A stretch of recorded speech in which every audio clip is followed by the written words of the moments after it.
you will. Good morning. My name is Susie Weinbeck. My husband Wyman and I have been members 6, maybe going on 7 years now, and we are ever so happy we found this fellowship. We each come here for different reasons: to find community, to seek spiritual and personal fulfillment, to question, to explore new ideas, to find comfort, to be inspired to act for justice. We welcome each and every one of you. We each come from different places, different regions, religions, different beliefs, and different backgrounds. We hope you will find comfort, connection, challenge, and love here. If you are a visitor, we especially welcome you today and look forward to getting to know you after the service. Later in the service today, we will take our Share the Plate offering as a way to care for the wider world. Each month, we share our offering with an organization that embodies Unitarian Universalist values in the world. This month's recipient is National Alliance on Mental Health, or NAMI. NAMI is the nation's largest grassroots organization dedicated to building better lives for millions of Americans affected by mental illness. Our donations are a tangible way we offer support to those who are struggling. During the offering later, you may put cash or a check in the basket or donate online from our website, uunorthfield.org. If you are paying your pledge by check, please note in the memo line after capital pledge, either capital pledge or annual pledge. There will also be instructions on the screen during the offertory time. I also call your attention to the announcements in your order of service and weekly email. If you are new or newish to UUFN, join us next Sunday, December 15th, after the service for our newcomer information session. Sessions run approximately 45 minutes and no sign up is necessary. Come spread holiday cheer by singing loud for all to hear on Tuesday, December 17th with the choir. We will be visiting several area retirement communities to sing holiday carols. No prior experience required. And I think we had an update on that. Mark your update in your order of service and mark your calendars. We will be meeting at UUFN at 4:40 on Tuesday, December 17th to carpool. All are welcome. We will conclude by 8 p.m. To join us, please RSVP either Holly or Taylor by this Friday so that they can gather music for you. This Thursday, December 12th, from 6 to 7:30 p.m., Moose Jaw is hosting a Pink Haven Coalition information and organizing session. This event focuses on supporting our trans and gender expansive beloveds who are facing increasing attacks and criminalization across the U.S. Don't miss this important opportunity to take action for trans liberation. Scan the QR code in your order of service or on the screen to learn more and to sign up. If you have further questions, reach out to Holly Kelchner. Join us next Sunday for our service, The Practice of Presence, bringing the unknown into the known, led by Reverend Sarah Smalley. Again, welcome to the Unitarian Universalist Fellowship of Northfield.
As we gather together, let us take a moment to be present with ourselves. In this busy season, which holds such promise, what are our hopes and expectations? What do we wish for? What do we ache for, long for, in the core of our beings? What comfort do we seek? What offering of joy or gratitude do we bring? Let us simply acknowledge all of it and bring all of this, all our longings, hopes, and gladness with us as we seek some solace, some inspiration, some sense of transcendence, and some connection within this hour. Come, let us worship together.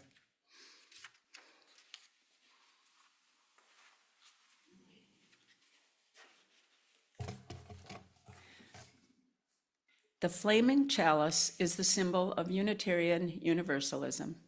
Each Sunday when we gather, we bring this symbol to life together. Please join me in singing the words for the lighting of the chalice. Okay, wait. Oh,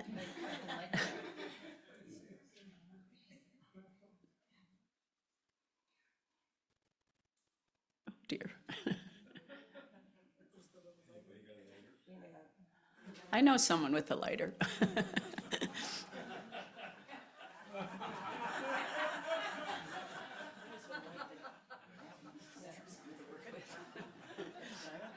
Or, I don't know. Flame There. Don't burn yourself. Beautiful.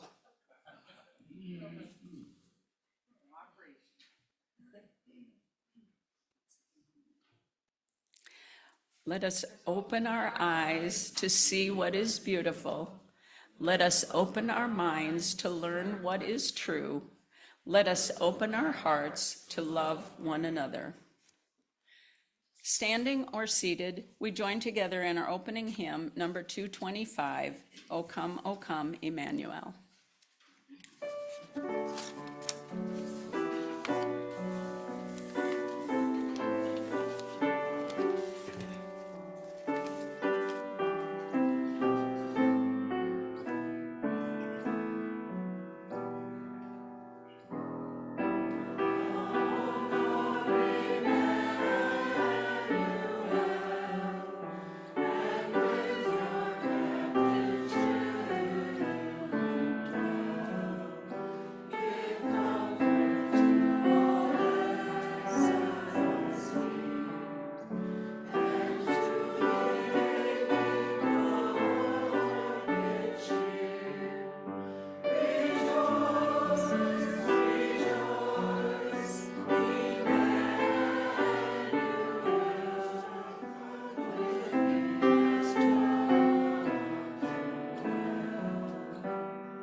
We now move into our time of centering and connection, that we may hear the earth call and that we may feel the deep power of being in all, giving, receiving as love shows us how. Will you take a breath with me?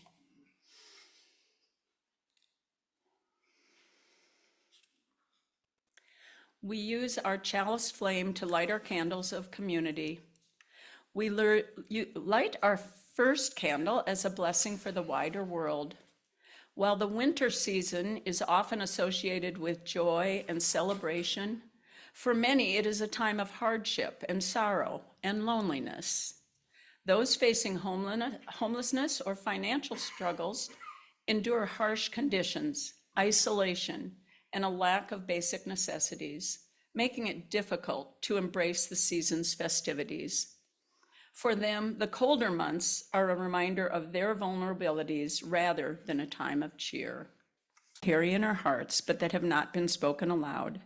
And we move into a time of shared sacred silence, an extended silence today, so that we might hear what love is trying to tell us.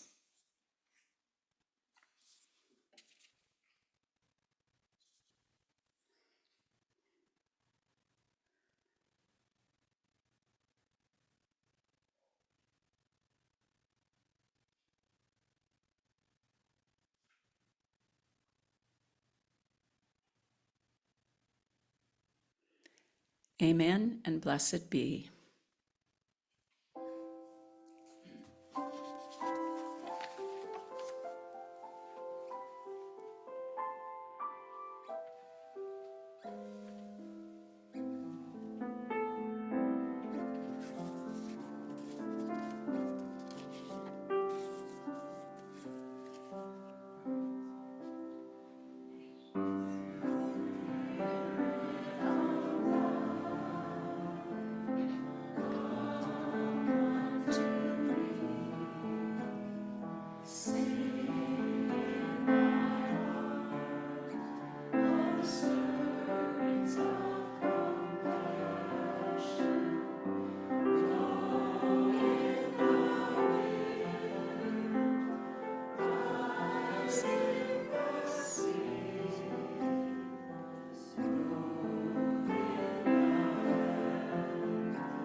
Our reading today is titled Inside It All by Rosemary Watola Traumer. Beneath the masks, beneath the names, beneath ideals, beneath the shoulds, is a thrumming, ecstatic atomic swirl, unseen and omnipresent, inescapable and holy, a divine blurring of being, a realm of charge and energy, most of it empty space. Sometimes I remember this, perhaps walking in the woods or standing in the midst of a city's whir, perhaps working in the kitchen or singing in a choir. I remember who we really are, remember not with mind, but with being. And I'm lost in it, found in it, alive in the cloud of it, astonished with the sacred design of it, elegant soup of it, elemental swirl of it all. How is it I sometimes see only woman, man, cottonwood, spider, self, other? We walk this journey of separation together. Oh, being who is lonely, who is holy, remember. We will now expand our circle of care as we gratefully give and receive our Share the Plate offering for our Share the Plate recipient, the National Alliance for Mental Health. This is one way we make our care for the world tangible. Will the ushers please come forward?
Good morning. I wanted to start the service today with the hymn, O Come, Emmanuel, partly because it's one of my favorite Christmas carols. I love the words, both the traditional ones and the ones that we use in our UU hymnal. And I'm especially fond of the haunting minor tune that dates back to the 11th century. It's a hymn that I've pretty much known and loved all my life. But the other reason I wanted to start with this hymn is that I think the words pretty much encapsulate how I generally go about looking for the presence of the divine in the world. Just so you know, Emmanuel is a Hebrew word that means God with us. It appears in the Hebrew scripture book of Isaiah and is referenced in the Christian Gospel of Matthew as part of the story of the birth of Jesus. So in singing O Come, Emmanuel, we are asking for the divine presence to make itself known here with us. Come be with us, give us comfort and cheer. In the older traditional lyrics, the first line ends, and ransom captive Israel. And that is often how I feel when I am wanting some sense of the divine. I don't just want to be comforted, I want to be rescued. In fact, I had similar feelings several times this week as things didn't go as I'd hoped or planned, as I was dealing with various bureaucracies along the way. And that was before someone backed in my van in a parking lot on Friday and either didn't notice or care and drove away. The damage is pretty minor, but it's still really annoying.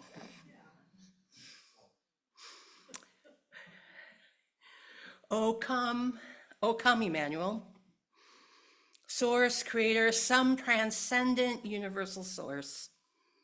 Bring some comfort, a bit of peace, and you know I wouldn't even mind a bit of rescuing. And yet I know better. Somewhere I know, or as the poet says, I remember that we are alive in the cloud of it, astonished with the sacred design of it, elegant soup of it, element swirl of it all.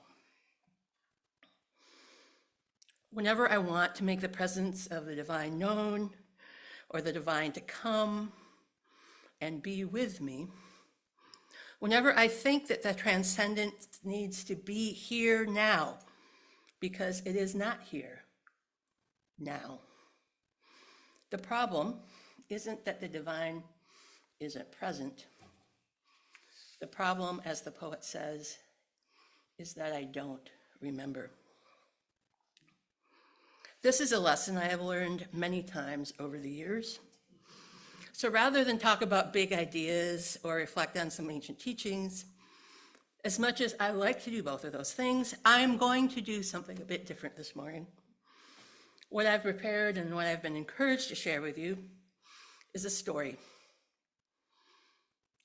It's a really condensed version of a story, and it's my story. A story of how, through some very strange and unexpected ways, I came to experience and maybe understand just a little bit the presence of the divine and aspire to more regularly see the presence of the divine in all things. Just to be clear, when I speak of the divine, the creator or God, I am referring to that entity or energy that is at the beginning, at the core of things, what some may call source, or perhaps what Aristotle called first cause, or unmoved mover, or as the great theologian Paul Tillich put it, the ground of being. I mean for this to be a very broad and inclusive idea, and I will note that this is my story, and my story includes some sense of God or creator. But if your story doesn't include such an entity, that's fine. At the time that this story starts, I was very uncertain, at best, about some notion of God. Like a lot of important and fateful adventures, my story begins with a problem. I had debilitating abdominal pain and some other chronic health conditions that multiple doctors, including some at the Mayo Clinic, had told me repeatedly were just things I was gonna have to live with indefinitely. I wasn't willing to accept this prognosis. I'm kind of stubborn that way. And so I started looking for some alternative solutions. Online, I found a form of hypnosis that claimed it could also help heal physical problems. And then I found an experienced practitioner in Des Moines, which isn't that far away. I wasn't really sure about the idea. It was pretty out there. And I was actually glad when there was about a month-long pause between when I made the appointment and when I was actually supposed to go.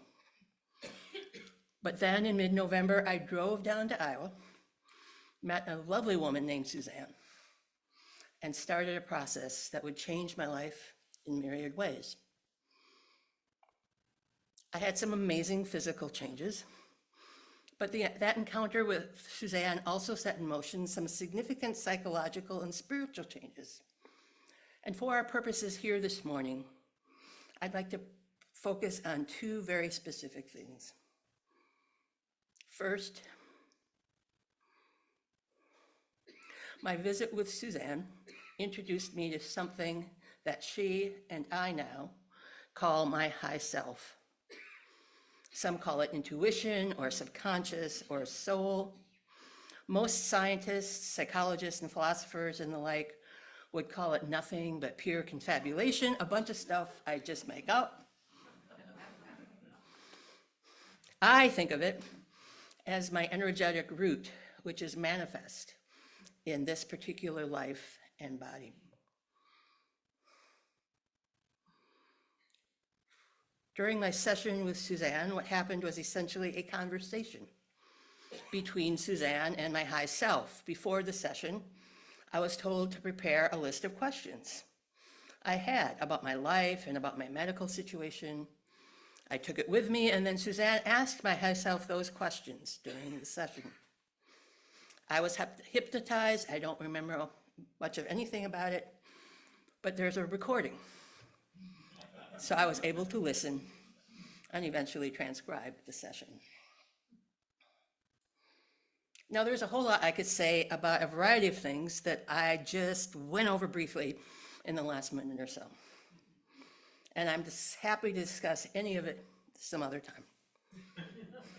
For now, the one key point for our story that I want to point out is that the first hypnosis session was my first real encounter with my high self.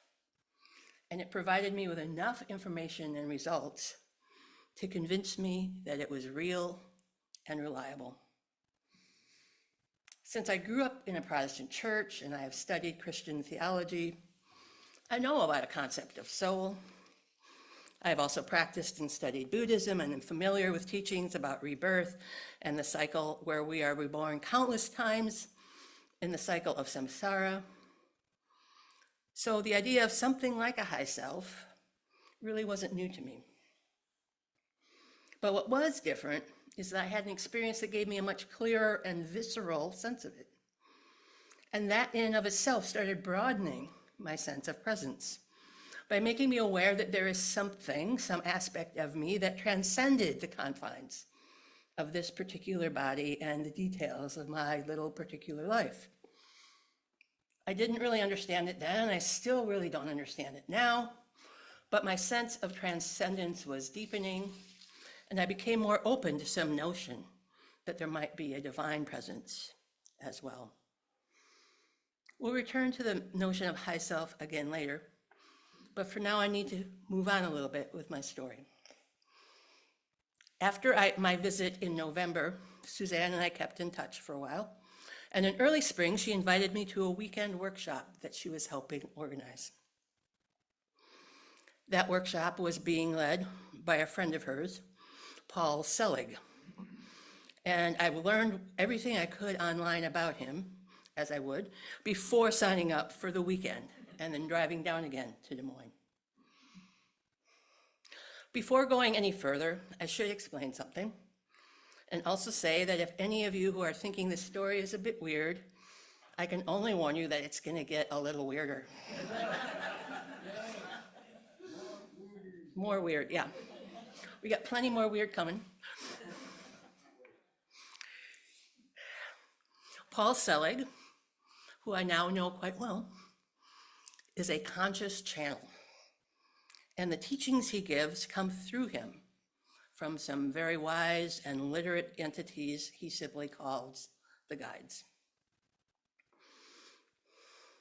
Paul also is an accomplished playwright. He has an MFA from Yale, and he taught at NYU for over 20 years. He is not what you normally would think of as a channel. And by his own admission, he serves as a rather reluctant, yet willing, transmitter and recorder.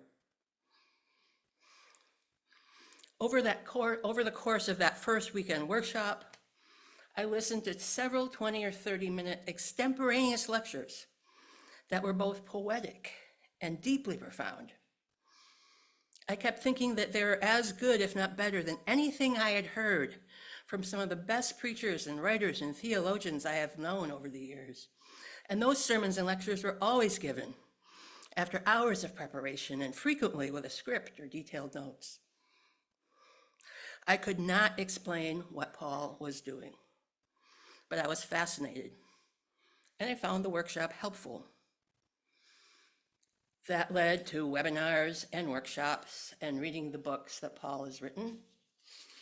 And those teachings have played a huge part of my life, my thinking and my understanding of divine presence ever since. One of the central teachings of the guide is that a correct or realized way to look at the world is to, quote, see the manifestation of the Creator in all things.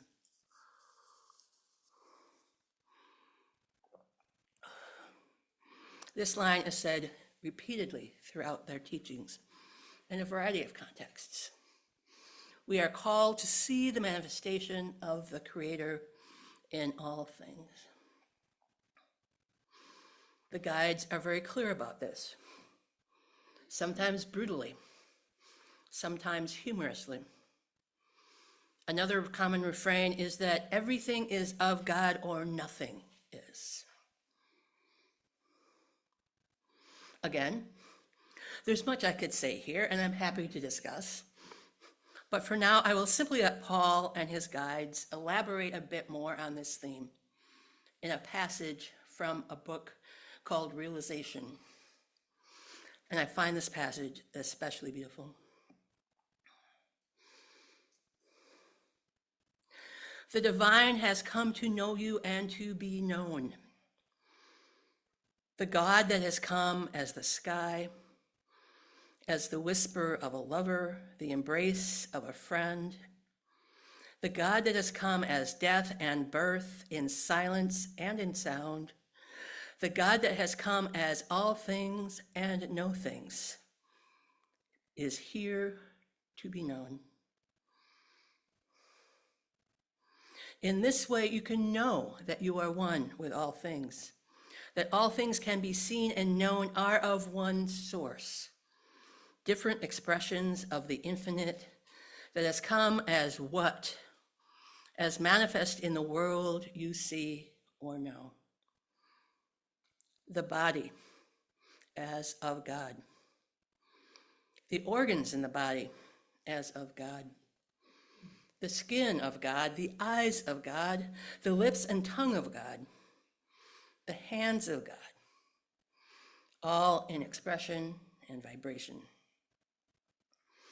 And to move beyond the body, the air in the lungs of God, the light in the room, the sunlight beyond the room, the moonlight beyond the room, whatever may exist beyond the room of God. Because everything is of God.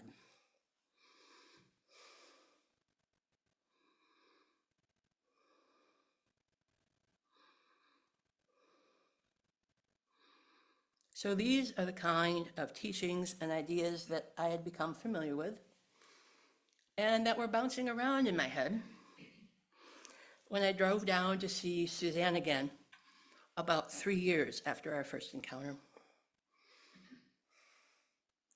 After my first visit to Des Moines, things had changed my life for the better in many ways.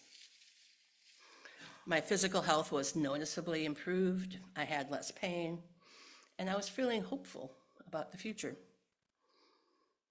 But then I had some worrisome symptoms and went to the doctor to get it checked out. She did an exam and ran some tests.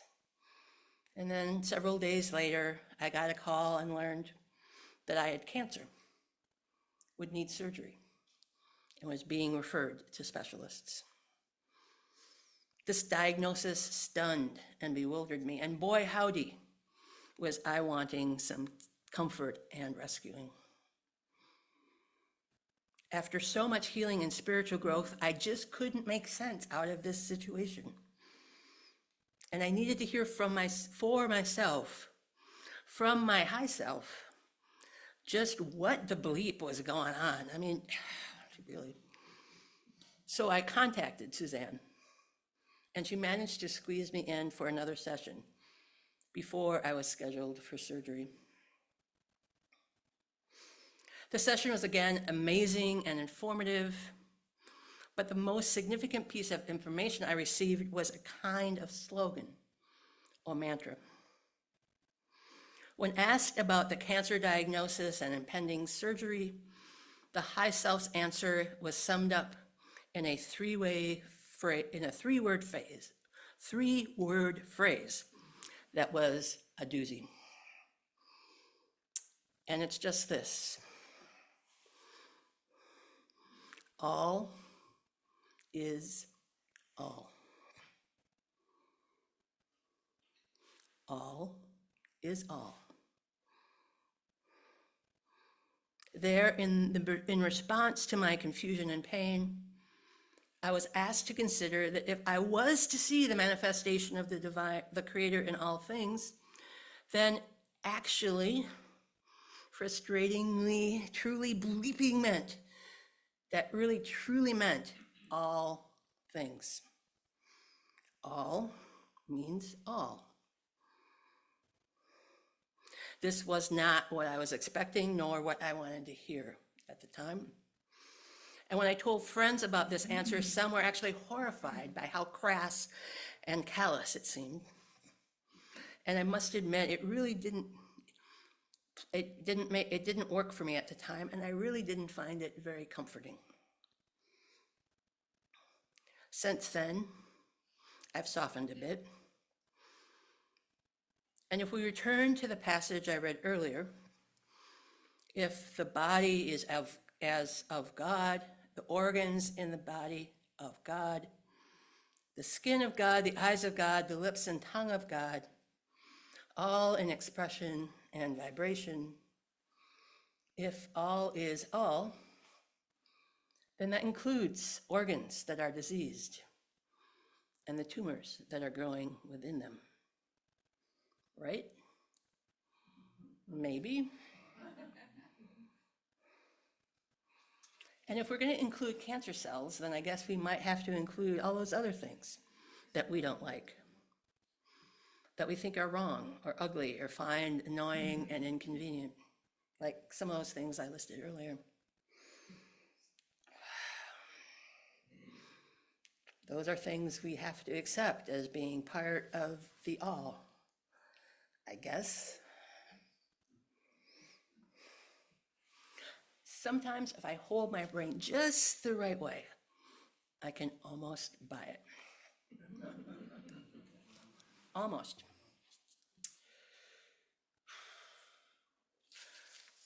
Let's just say it's been several years since my first visit to Des Moines. And after surgery and treatment, I am now cancer-free. Thank you. I still struggle with this, and I still struggle to see the manifestation of the Creator in all things. Often the best I can do is simply aspire to accept the truth that all is all. Now, I will point out that while my story arrives at this teaching at a rather novel way, in a variety of novel ways, the basic message is nothing new. Most religious traditions, and especially the more mystical forms of those traditions, teach some form of this again and again. One of my favorite formulations of this truth comes from the 15th century Indian teacher and poet Kabir, who is revered within the Hindu, Sikh, and Sufi Islamic traditions. He writes, "I laugh whenever I hear that the fish are thirsty."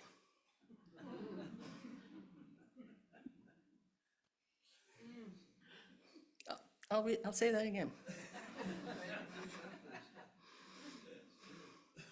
I laugh whenever I hear that the fish are thirsty. Which is a great reminder that whenever I feel that ache, that desire for transcendence and some sense of divine presence, and whenever I have difficulty accepting that all is all, the problem is never with one of absence or lack. The problem is one of perception, of understanding, of acknowledging what is already there, all around us, in us, everywhere we live and breathe. Just like a fish in water, I laugh whenever I hear the fish are thirsty. Sometimes this seems fairly easy to see, like it was this week when I was outside taking in the beauty of nature and watching my dog run joyfully through the woods. But often when I'm hurting or confused, it still seems difficult to grasp. And I'm okay with that. I've come to be okay with that uncertainty.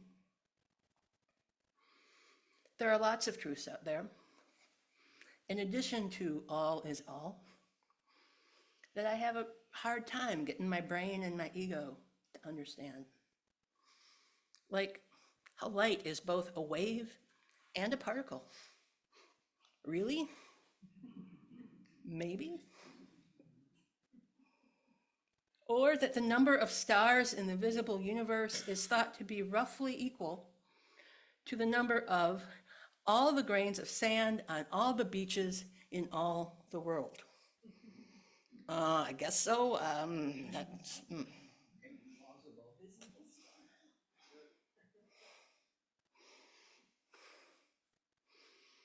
And this is why I think the poet doesn't tell us to understand, but she tells us to remember.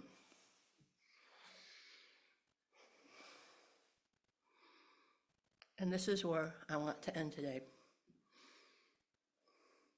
In an aspiration to remember. Remember not with mind, but with being, and I am lost in it, found in it, alive in the cloud of it, astonished with the sacred divine of it, the sacred design of it, elegant soup of it, elemental swirl of it all. All is all. May I remember. May we remember. May it be so. Blessed be.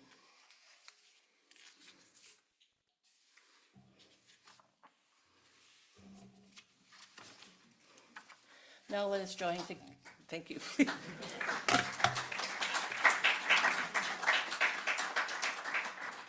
Now let's join together in singing the hymn number 25, God of Earth, the Sky, the Sea.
As we go from this place, may we aspire to see the presence of the Creator in all things And may we remember, not with mind, but with being, that we are lost in it, found in it, alive in the cloud of it, astonished with the sacred design of it, elegant soup of it, elemental swirl of it all.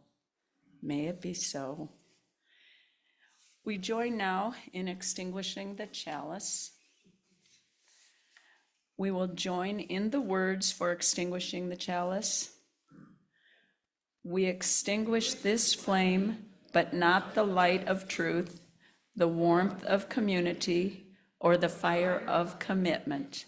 These we carry in our hearts until we are together again. And now please rise in body or spirit, and with your hands over your heart, or holding a hand of those next to you, or whatever posture is most comfortable for you, we sing words of blessing one to another.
Go in peace.